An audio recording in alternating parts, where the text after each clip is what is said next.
Well, so is a oceanographer and all the different things that you've done for the government, for the Navy, for the country, why are you focusing on underwater stuff?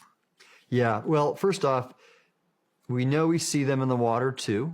The last example that I saw was from the USS Omaha off Southern California, a well-known video. We got a lot of white water up there, so like 6-foot swells. Whoa, it's getting close. Yeah, we have 31 knots sustained wind, topside, gust of 40. Whoa, splashed. Splashed. Mark bearing and range. And there's other examples too. Classified examples I can't talk about, but confirmation that we see these things underwater. And I can tell a story about a submarine officer who came out to me too. This is a good story. So as I've come out, if you will, or I've been speaking out, and I am what I am. I have the scientific background as an authority on these topics of ocean science and exploration. People have looked to me and said, I bet if I tell him, he seems like a straight shooter, a credible guy, I guess. And so a submariner came to me, and virtually and he just said, hey, I was on a sub in the 80s. I'd like to talk to you about what I saw. Okay, yeah, let's have a call. I got on a call with him.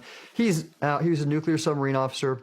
Now he's an engineer, and I think for an energy company.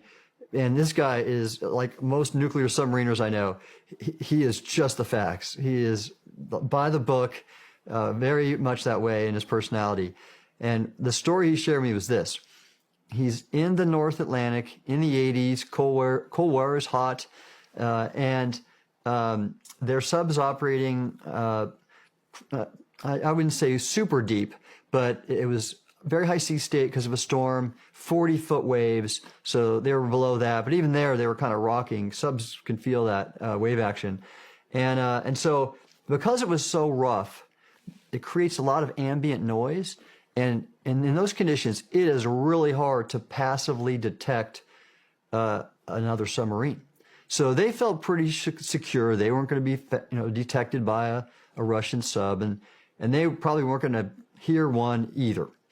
And so he's on the watch, and all of a sudden, they get a passive hit, a contact that's moving, off the starboard at some range. I don't know the range, but and then it paused and then started closing on them rapidly, and they call that constant bearing decreasing range. And you don't want that when you're a ship driver or a sub driver. I drove ships, aircraft carriers. I was a deck watch officer. That's going to be a collision. And they had, that was every feature that a Russian torpedo would have in terms of the constant bearing, decreasing range at a very rapid rate. And they were so convinced, he called the captain of the bridge, they set general quarters and they dived. And it kept on coming and it kept on coming, and they were hoping to get below some acoustic lens or whatever that wouldn't be able to find them and lose track, and it just kept coming.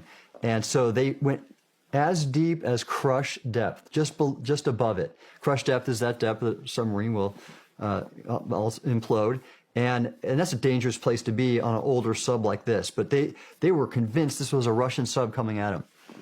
And then at some range close, I don't know what, it paused, and then slowly took station on their stern behind them, and trailed them for a while.